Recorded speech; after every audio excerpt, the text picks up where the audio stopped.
Hey guys, welcome back to another Tech Show video. In today's video, we're going to be taking a look at a device that I think in its own way is one of the most attractive phones from this time. This is the HTC Touch Pro, a Windows Mobile smartphone from 2008.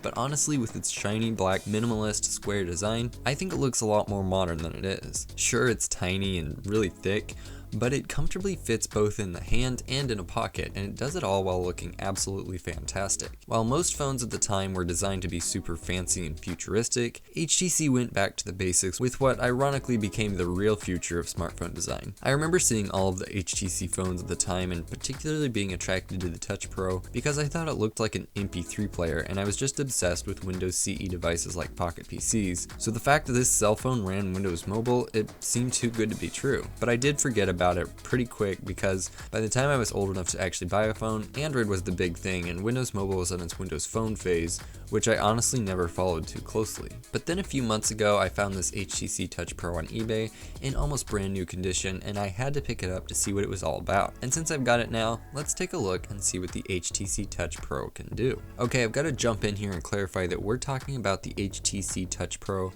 XV6850 from Verizon. I ignorantly didn't know that there was actually another HTC Touch Pro by the same name from Sprint, but it's a very different design, so keep that in mind to avoid any confusion. When you first start up the Touch Pro and see the home screen, it just looks pretty much like stock Windows Mobile.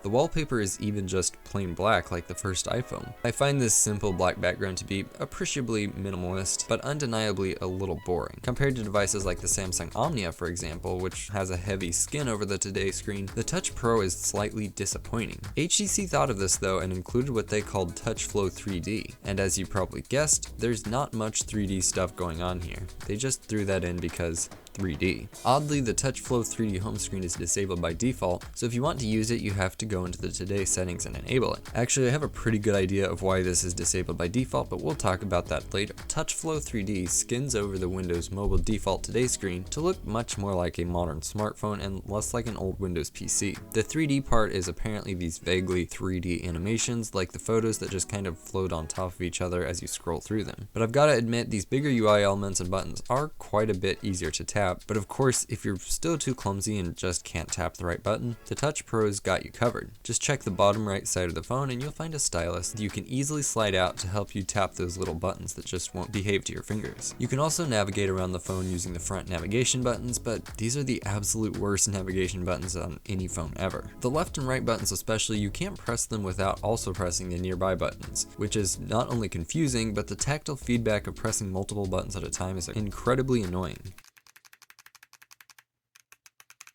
The center button is also a little small, so you sometimes end up pressing the arrow keys near it. But that's not the only frustrating aspect of this phone. That award would have to go to this phone's incredible slowness. As if Windows Mobile devices weren't already slow enough, this phone takes sluggish performance to a whole new level, especially with TouchFlow 3D, which is what I meant earlier when I said there was probably a good reason why they disabled it by default. Another area where this phone doesn't exactly excel is the camera. The HTC Touch Pro is equipped with a 3.2 megapixel camera that shoots photos like this.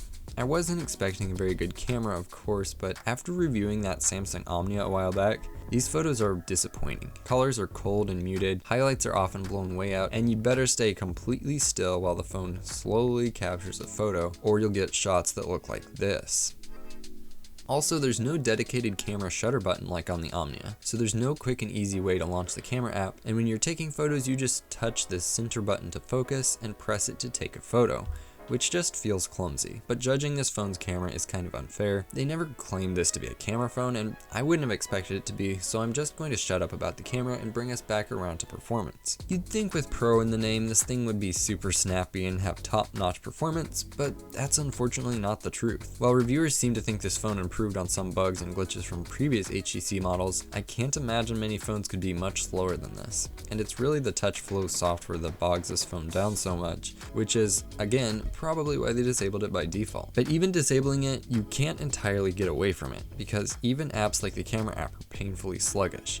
It makes this thing really frustrating to use sometimes, and that's really disappointing because, like I mentioned at the start of this video, this is absolutely my favorite design of any phone from the time. It just fits so well in the hand and looks so sleek and modern compared to almost any other 2008 era device. Was that forward-thinking design enough to make this phone worth it though? Well, it really depends on the buyer's needs. For example, earlier I compared this phone to the Samsung Omnia, and I kind of made it sound like the Omnia was the better choice for things like camera and performance. But what the HTC Touch Pro had that the Omnia didn't was a physical slide-out keyboard, which was a huge advantage, especially for the type of person who's looking for a Windows Mobile device. It only made sense to have a hardware keyboard since smartphone users, Windows Mobile in particular, were likely going to do a lot of typing. So while the subpar performance and camera might make it a tough sell for some, I think I would have to recommend this to pretty much anyone at the time looking for an attractive and practical device. One thing I'm going to take some points off for is the flashlight. While this might sound kind of silly, it's one of my favorite features of the Omnia, that ability to quickly toggle the flashlight with the volume keys. It's an easy feature to dismiss, but you really don't realize how nice it is until you don't have it anymore. The HTC Touch Pro does have an LED light for videos and photo, but no built-in way to use it as a flashlight, so you'll have to install a third-party app for that. While we are still on the topic of things most people don't care about, let's talk about games, or really the game. While every other Windows Mobile device I've ever used included just 2 games,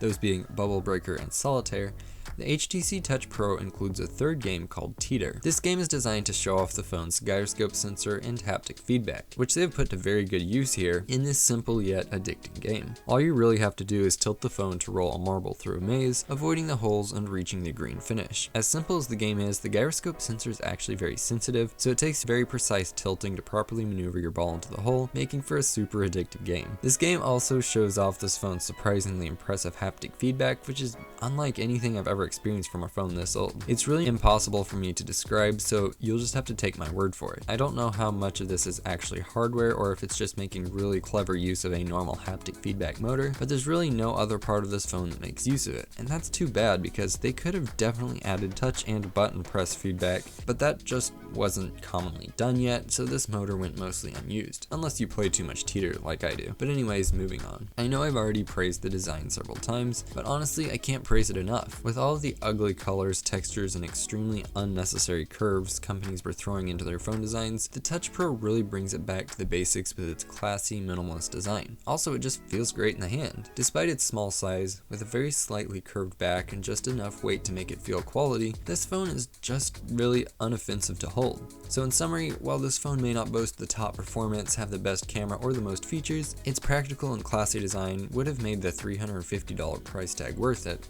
for the right person. Anyway, thank you so much for watching this video. If you did enjoy it and you want to see more videos about all kinds of different tech stuff, make sure you're subscribed so you don't miss any future videos. Thanks again for watching, and I'll see you next time.